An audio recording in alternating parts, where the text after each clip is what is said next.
Hey y'all, it is January 19th, and today, after much deliberation and considering all of the options, I have found a solution for the roosters. So, there was 7 roosters essentially in my walk-in closet converted into a chicken coop, which is a guaranteed recipe for going crazy, just losing your mind, or learning, tempering yourself to a degree of patience that is really unnecessary. But I thought about killing them. I thought about eating them. I thought about killing them and leaving them out for other animals. I thought about going on Craigslist. I thought about giving them away. And ultimately, I would pluck them or whatever, defeather them, and get them all prepped for cooking if there was someone else here who was going to do that part of it, to make the whole cooking the dish of it. But it's just too much for me to do all of it to because that's all just out of my wheelhouse. I don't like killing them. I don't want to. My whole philosophy with the chickens is that egg-laying bird. I think eggs are basically the best kind of nutrients you can get, because it's perfectly balanced with everything that's needed for life to grow and form. And an egg-laying bird produces, I don't know how many eggs in their life, but more than her body weight. So I'm not really concerned with the meat of the bird. I'm just concerned with the eggs. And I'm just gonna go for a little walk while I'm talking. So the solution, which I came up with, so there were 7 roosters. One dino who I adopted, who was basically exiled from the neighboring farm. And so I gave him a home and a bunch of ladybirds, and all the other roosters are his offspring, essentially. So one of them, the oldest one, Buttercup, was born early last spring. His spot set on the eggs, and he was the only boy left after that 10 or 11 clutch of chickens. And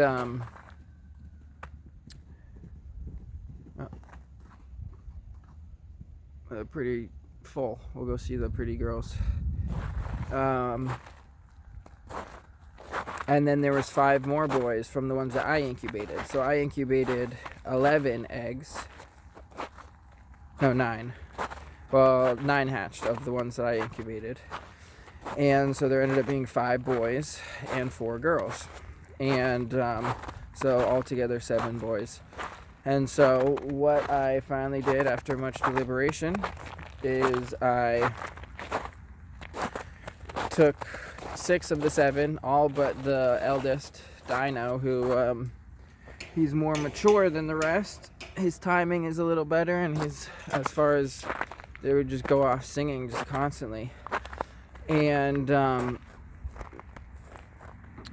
he's good with the girls. So I took the other 6 and I took them in that direction, about a little more than a quarter mile away. This is Starbucks. Hey, sweetheart. I'm playing with the camera. What do you think about that thing? What do you think about it? It's a thing. It's okay. You're okay. These are young girls born this year, and they're still learning their confidence, but they're so sweet. They come right up to me. This is Starbuck, and right over there is Strident. Starbuck and Strident, 2 beautiful girls. They're super friendly. They're my neighbors, and they were probably going slightly crazy from the roosters as well, because the roosters are up there. It's okay, girl. She's wondering what is this thing here? What is this? So I took them about roughly a quarter-mile away, where they're on this neighboring farm, and I took them into the area where the cows are, and they're just far enough away where if Dino, who's the remaining rooster here, is outside, he will they'll probably be able to hear each other. So they're far enough where they could come back if they want, if they think about it, if they're smart enough, if they survive for a night or two, because I'm going to keep Dino inside for today. It's supposed to snow, but it's supposed to be around freezing or above freezing, so they'll survive the weather. But what they've got to do is survive the predators. So if they just start singing incessantly, they'll probably call the predators right to them. Hey, wants to see, what is this? What is this thing? Hi. Ooh. A little bit scared.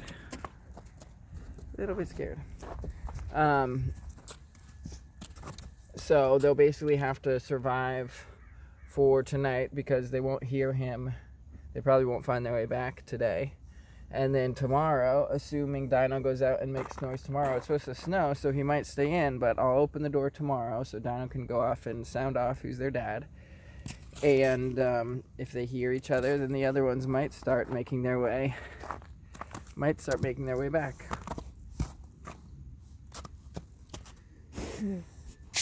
Do the girl. What is this thing? This is the new thing here. So the compromise is that I didn't have to kill them. I didn't really have to completely abandon them because they actually have a way back. So essentially they're sent out into nature where they can learn an important lesson about survival skills and maybe not singing so much. And there's a chance they'll all return in the next day or two or three. There's a chance none of them will return. I don't actually know. But that's kind of the middle ground compromise that I found. So I was just going to document this and come to see these girls as well. My resolution for this year is to do the magic mushroom micros every single day. And it's day, I guess, 19 in a row now, because it's January 19, and I've done it all year. And it's been excellent for my mental health and overall state of wellness. And yeah, the roosters basically drove me to action today because they can be incredibly annoying to a degree you can't even imagine. And so now it's just all the girls and just Dino. So much better. There's still a number of old ladybirds who aren't even laying anymore. So I was down to probably like,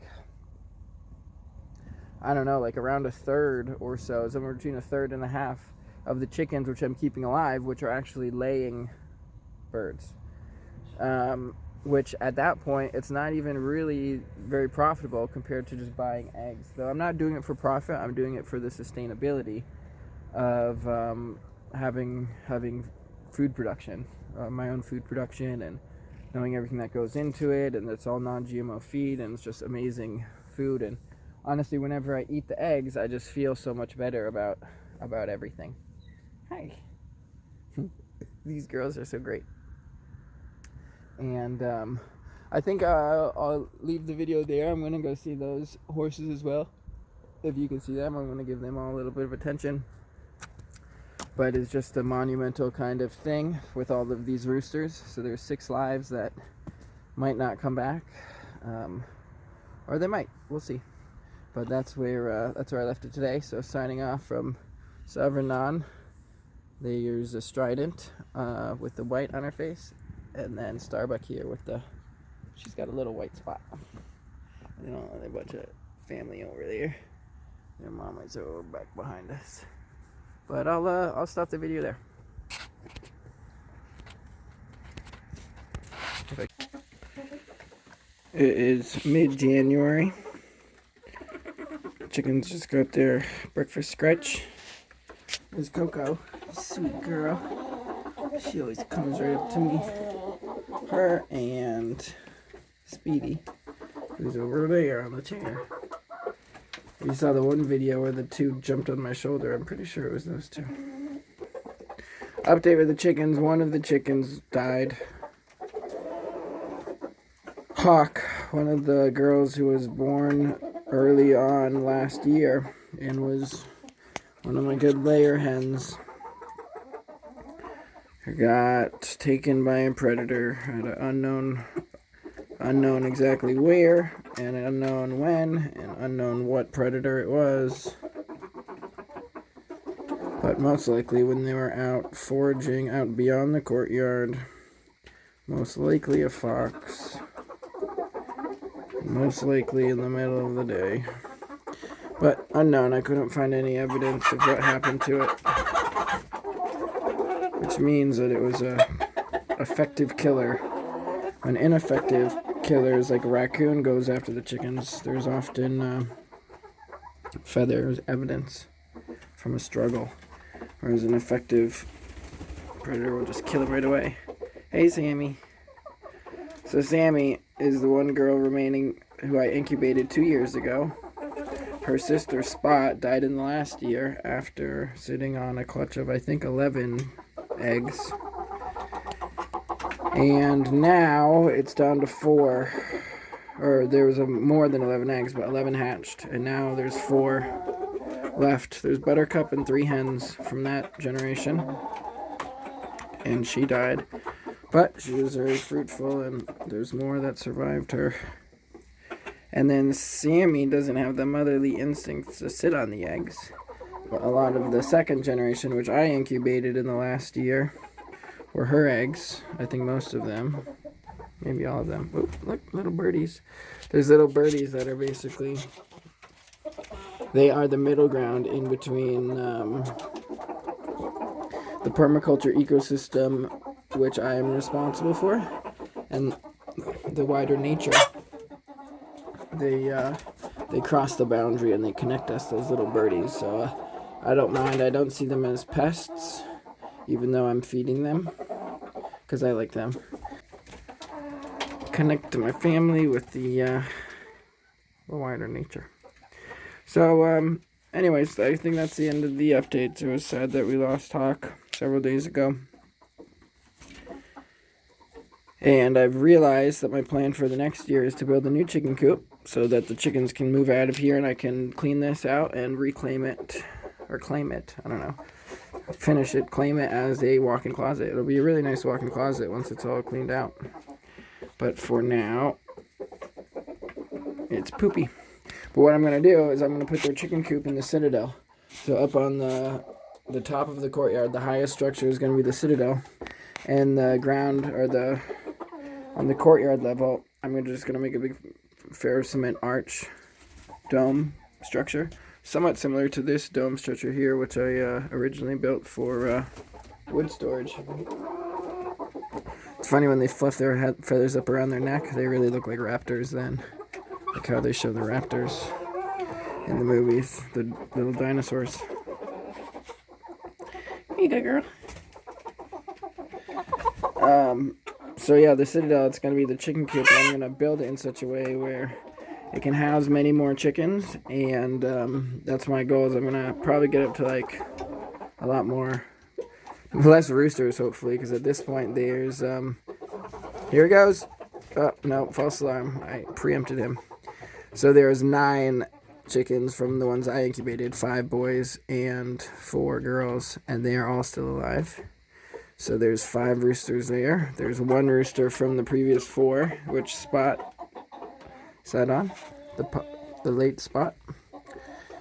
And then there's Dino, the one rooster here, who is the father of all of the chicks born this year. But he's not the father of Sammy, born the other year, who would have had either Cupid or Rudy as their dad. So that's the end of the update. The rooster decides. Rooster time. Hey y'all, so it is January 5th.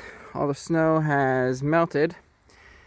And I haven't been doing any videos because of the internet connection speed. I canceled the Starlink, but I realized that I could still take some footage and do the videos later.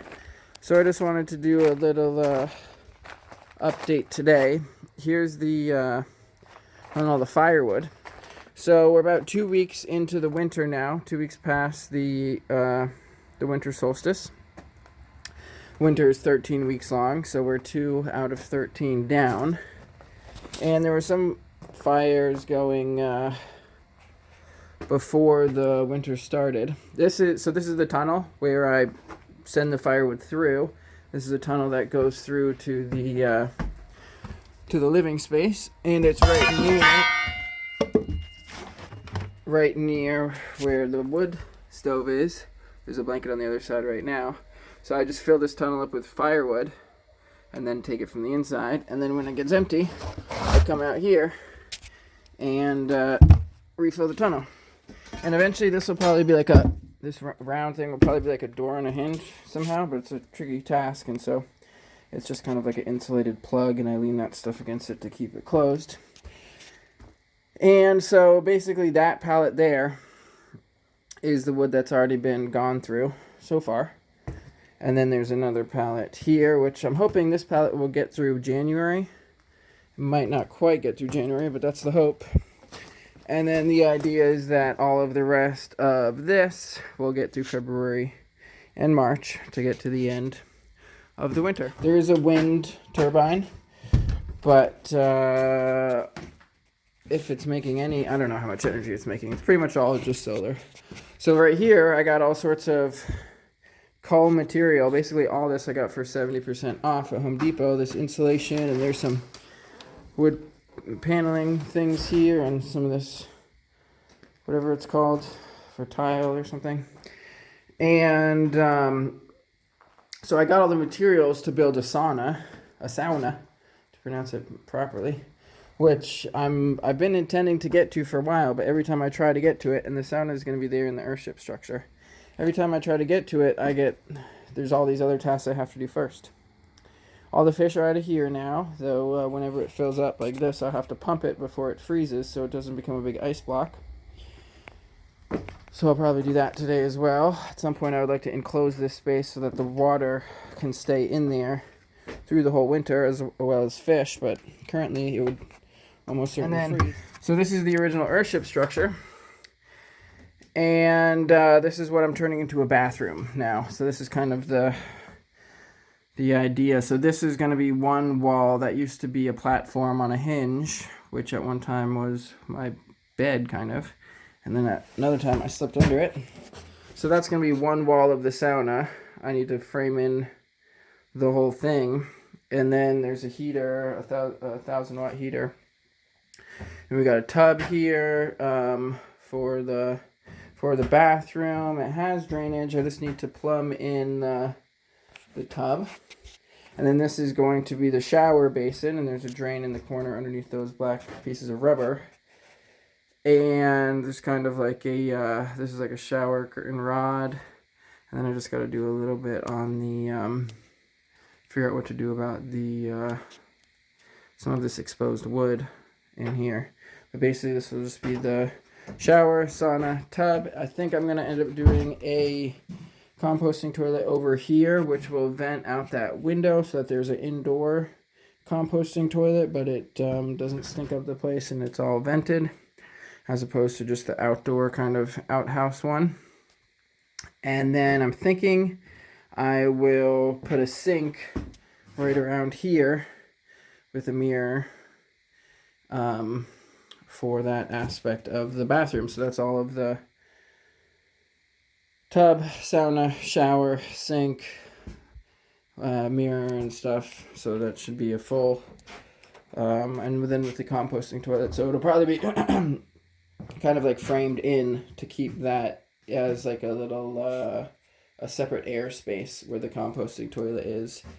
So you can just kind of close that off if you go to the bathroom, and so the stink doesn't spread to anything else.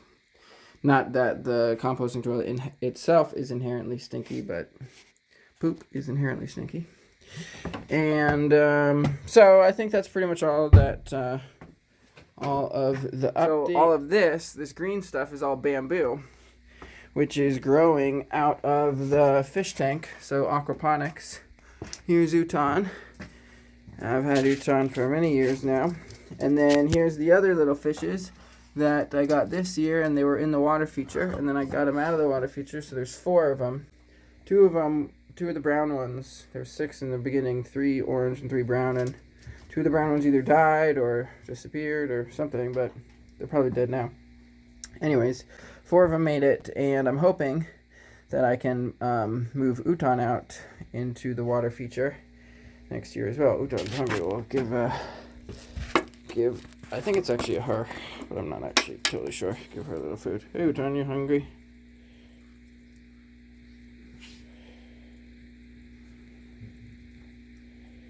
Not looking. Anyways, we got good communication now. Everything's different on the video, but usually Uton comes up and I basically feed him hand to mouth. Oh, maybe not very hungry right now.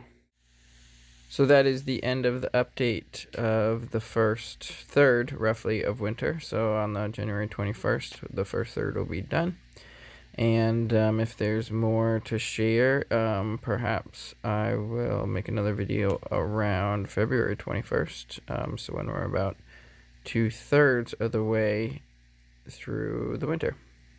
Thanks for watching.